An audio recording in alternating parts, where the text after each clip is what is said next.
Hi guys, it's me again. I know I said last Friday that I didn't know if I'd be filming again, but yeah, doing a filming today. Yeah, here we go. It's as I wanted to get the thingy about the talk about the trains, knowing I did for Friday's video before the mess that was the trains that day.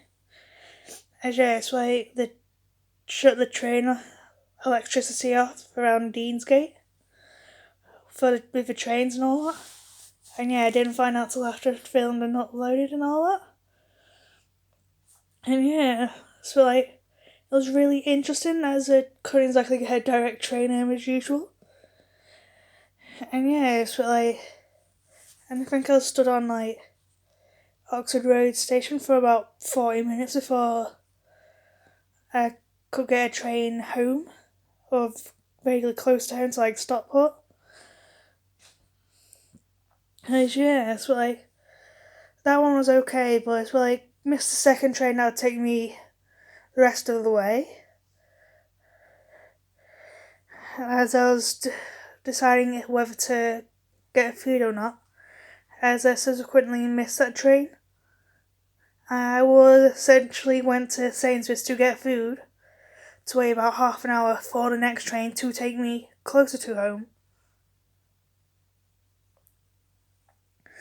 And yeah, so while I was on Oxford Road, I found a friend and all that. He was trying to get back as we both kind of commute during the last term and all that. Then me, because I obviously live at home still and all.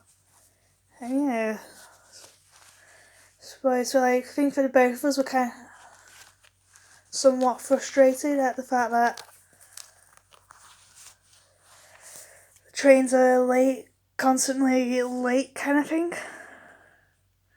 And yeah, so for me, it's they're generally not late when I get on, but it's by the time I get to Piccadilly, they can be a couple of minutes late. And on occasion I have had to run from platform 3 at Piccadilly to platform 14, which is opposite ends of Piccadilly pretty much. And yeah. And it's and in that time, the train that I was intending to take to get from Piccadilly to Oxford Road did just leave in that time as I'm going down the stairs. But yeah. And yeah. Basically, I basically I'm especially at this year time of year, it's generally freezing, and I'm generally stood out on platforms 13 and 14, waiting for the train, it's scheduled to arrive 4 minutes after that train I've just missed, and it's really annoying.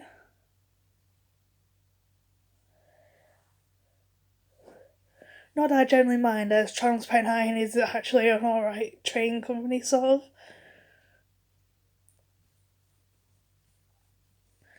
And yeah. So and then on the way home, it's they're generally late by a couple of minutes, which to be fair isn't massive. But when you want to get home, it's it can make all the difference. And yeah,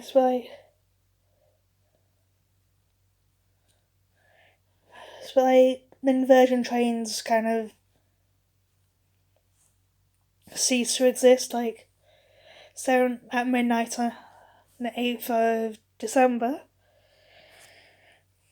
as well. So and I kind of miss the bright red uniforms that they had in Stockport Station and all that, and the bright red trains. So although to be fair, by the time they kind of went from Virgin trains to Avanti West Coast, all the trains were looking pretty white. And yeah, so I kind of miss the uniforms that they wear in Stockport and all that being red. And yeah, it's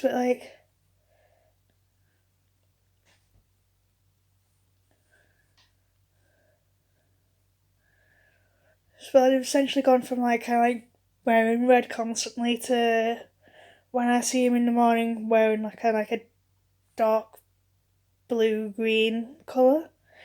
And when I see him in the evening, they're wearing a bright orange fluorescent jacket. And yeah, it's now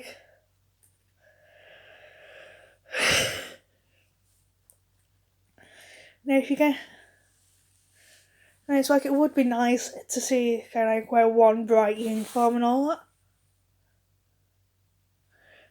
But kind of do miss it, as I didn't mind it. But that's talking from experience, where it's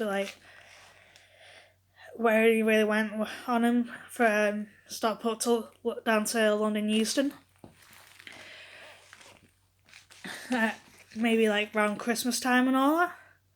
Or maybe from Stockport to Piccadilly, when I really can't be bothered waiting for that one train to take me direct from Stockport to Oxford Road.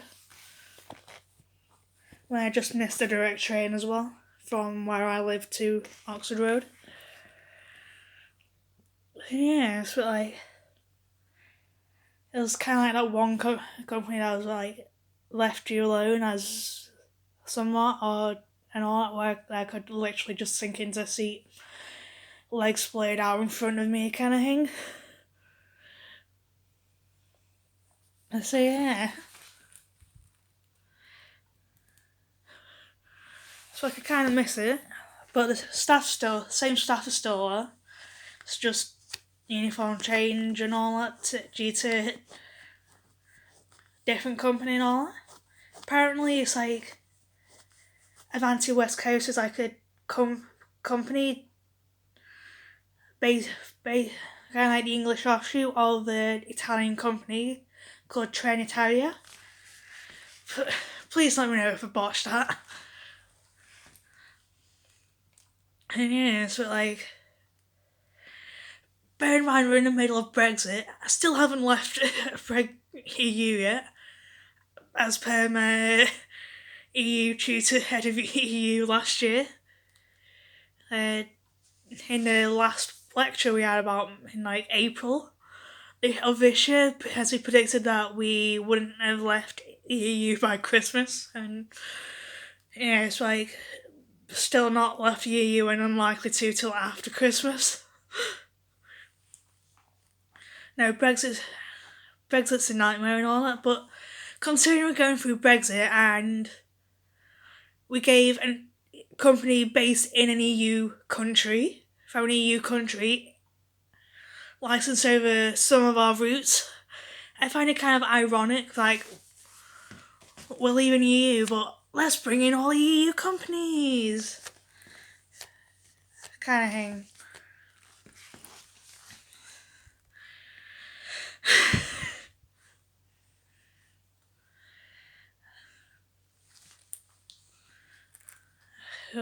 So I have no idea where we're going with this one anyway.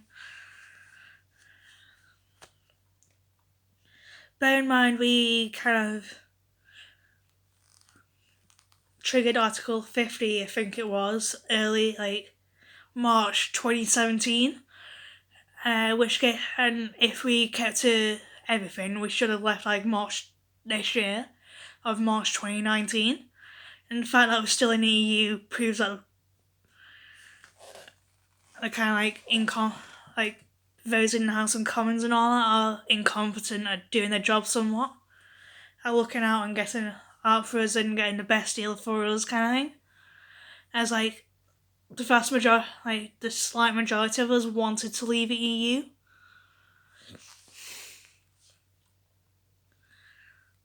No, it's but for me, it's I voted Remain, every other young person, as well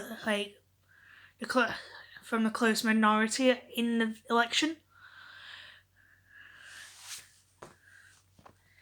So knowing what, and it's kind of after learning it somewhat, and it's I do like what the EU kind of gave in the legal sense, what's been taught to us kind of thing, whether it was at college, as I did BTEC law in college, and we did kind of touch upon the EU, law of the EU. And then more or less so in the last academic year of 2018-2019, in the 2018-2019 academic year, as it was a little like, can understand where getting to around, so like, and the fact that I did the best in the law of the EU as well. So like, not that half of this law will apply for much longer as such. So like, it may apply still, just depending on the deal that we get out of it. And it's just like, I do hope that is a deal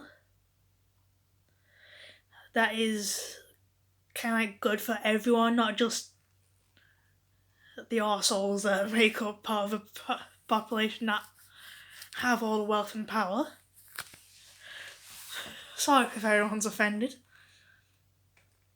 So yeah. And with like the recent election as well, it's like, I hate the Tories, and I really want to see them gone.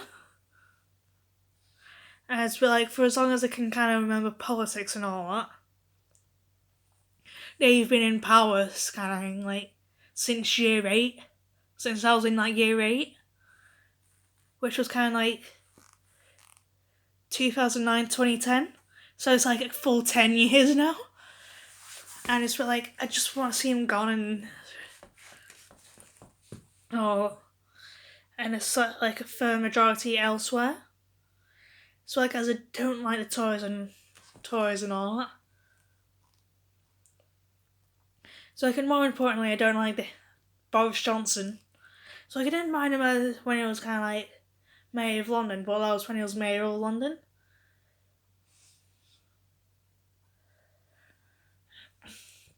And since Brexit and all that, it's like he's kind of wormed his way up to the top position. Like, from Mayor of London to like Foreign Secretary, I think it was, and like in between Brexit and when Theresa May kind of like stepped down and all that, to Prime Minister since Theresa May. No, it's like, and since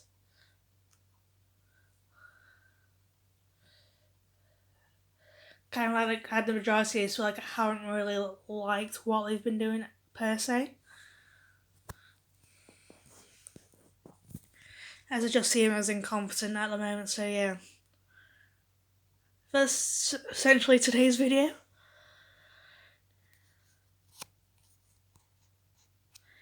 So yeah, bye for now, and I'll see you soon.